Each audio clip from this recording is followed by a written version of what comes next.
Graves just got nerfed 3 times in one patch, and if you're still running the same ghoul spam build, you're handling the enemy team at free souls every single fight. So here's what you need to know. And if you're wondering why you should be watching this specific video, I'm an Eternus ranked player and former Bravo Rivals coach and analyst that does a lot of Deadlock content, so definitely check out the channel. Now, why was Graves so dominant? Well, before the patch, Graves was one of the most oppressive early game heroes in Deadlock. The reason was simple. Her ghoul engine ran on 2 things: constant soul drain from her jar of dead, and sheer damage pressure that forced enemies to burn cooldowns or die. She received a change where her stun or line ability spawned 1 ghoul at level 1, which is pretty crazy. This change, for the most part, if played properly, would grant you a kill pretty early on, especially in lane. Now, when you stacked Spirit and flooded the lane with ghouls, you were doing 3 things at once: applying damage, sapping souls, and controlling a ton of space. That's a lot of value from just one ability, and Jar of Dead amplified all of it because the damage number scaled hard into the mid game, and you also had the other stuff where you're stealing their damage numbers. And honestly, that package, everything combined, is what made Graves worth picking into almost any lineup. Stack Spirit, run the ghouls, drain the lane. It was reliable, it was scalable, and it was punishing even when you were behind. Super easy to split push with, and for the most part was hard to contest. And for the most part, the character consistently found value pretty much anywhere. But now here's what Valve actually touched. First, Jar of the Dead, her first ability.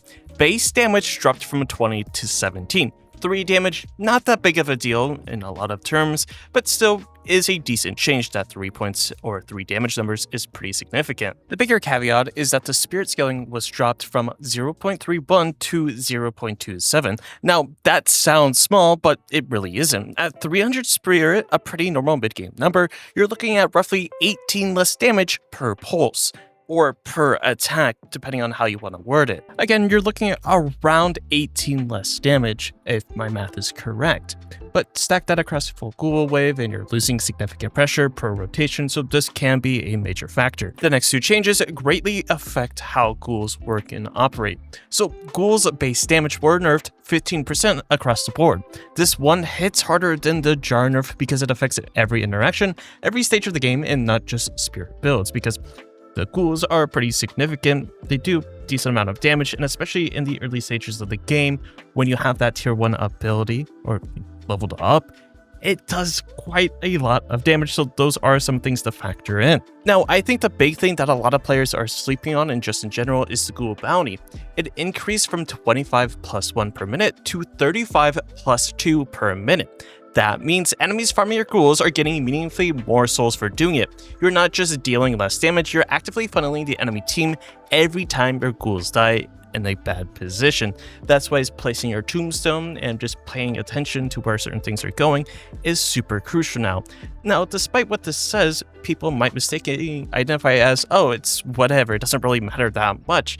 But in the, later ranks, Eternus, Ascendant, the bounty, the economy, these are all greatly impacted. And if there's a way for your enemies to get more souls, they will use that to their advantage no matter what. So you need to be careful and mindful of how you're placing your ghouls, or where you're placing your tombstone that spawns the ghouls, and actually trying to protect it a little bit, because those 35 plus 2 per minute does rack up over time. So what's broken, and what does this actually break? The pure spirit stack ghoul spam build with the Echo Shard might not necessarily be the best build anymore, or with Refresher. You were already pushing the ceiling on diminishing returns with heavy spirit investment, and now the payoff doesn't justify the build path. The second thing that breaks is aggressive early ghoul dumping. Before, even ghouls that died quickly were earning their keep through chip damage and soul drain. Now, if a ghoul dies before it lands meaningful hits, you're losing more than just gaining, because the enemy is getting 35 souls off of each one.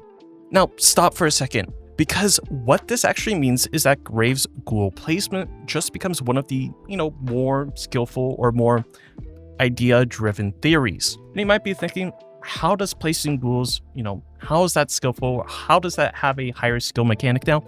Well, in layman's terms, depending on where you're placing them and depending on how easy it is for to destroy said ghouls, means the enemies are getting more souls. So placing your tombstone or your secondary ability is a little bit more, I guess, skillful, because you have to understand where to place it so that you can get the most value out of it.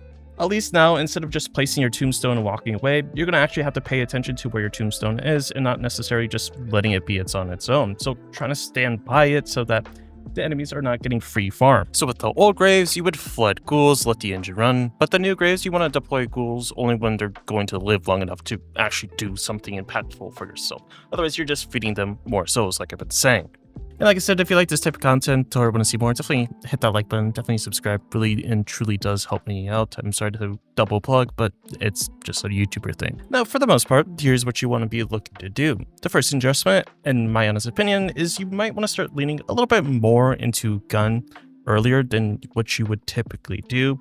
For the most part, especially with the recent changes, prior to this specific graves change, you would do a lot more emphasis on spirit because her spirit scaling was buffed and she got more ghouls.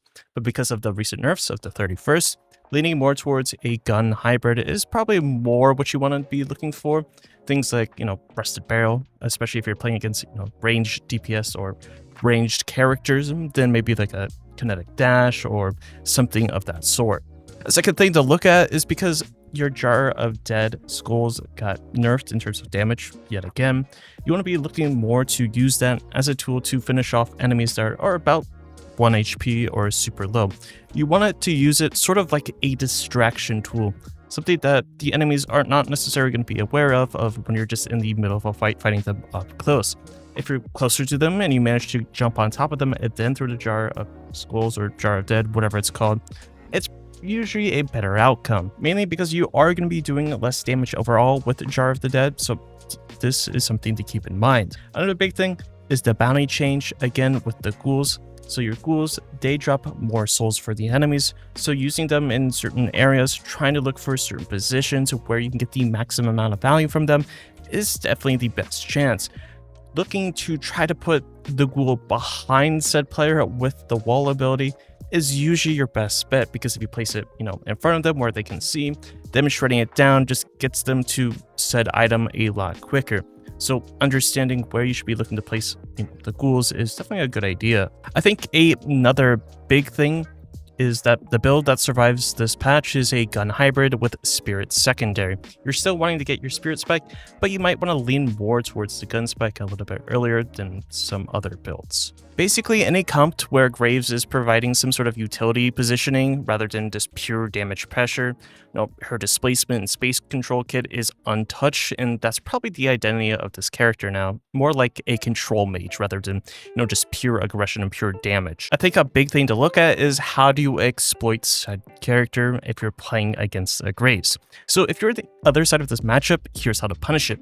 Graves ghouls are now expensive mistakes. So whatever you can do to apply early pressure, try to get them to waste their stun ability, and trying to get rid of the ghoul as much and as fast as possible and securing that soul will give you some sort of a lead ahead of that lane. Now, if she's placing the ability or the ghoul, I just will say that reactively instead of proactively, you're winning the resource war. Second, farming the ghouls is now worth doing. The bounty increase makes active ghoul clearing a legitimate soul gen strategy rather than a minor inconvenience. Treat killing ghouls like killing troopers. They're giving you souls. Whatever you can do to try to get more souls is usually your best case. So getting rid of the ghouls before minions or vice versa, whatever you can do to maximize your outcome, that's probably what you want to be doing. Now lastly, the thing to be looking at is that a spirit heavy Graves build has a power spike gap now. There's a window between her early gun phase and her late gun spirit scaling where she's not threatening in either laning phase or the mid game, and that's definitely the window where you want to punish her as much as possible. So what's the bottom line? Graves isn't necessarily dead, but the version of Graves that just spammed ghouls and spammed your abilities and let the spirit numbers do the work, that's not fully gone, but is gone quite significantly. You want to lean more, even heavily now, into gun hybrids than just fully focused on spirit because of, again, the changes. And you also have to think a little bit more of where you're trying to place your tombstone, or where you're trying to get your ghouls pushing, making sure that the enemy laner isn't an M1 carry that you're trying to use, your tombstone on. But anyways, that was a quick little analysis of what I think of the recent changes to Graves. Let me know what you think in the comments down below. Did I hit the mark or did I completely miss? For the most part, the character is still fun, can carry throughout most of the ranks, except for maybe Ascendant Eternus where she can get exploited a lot more. And for the most part, if you know what you're doing with Graves, this change to her doesn't really mean too much, but if you're picking up for the first time or facing her, these are some things to keep in mind. Don't forget to hit that like button, don't forget to subscribe so you don't miss any content. Of course, have a great and safe day, and I'll see you in the next one.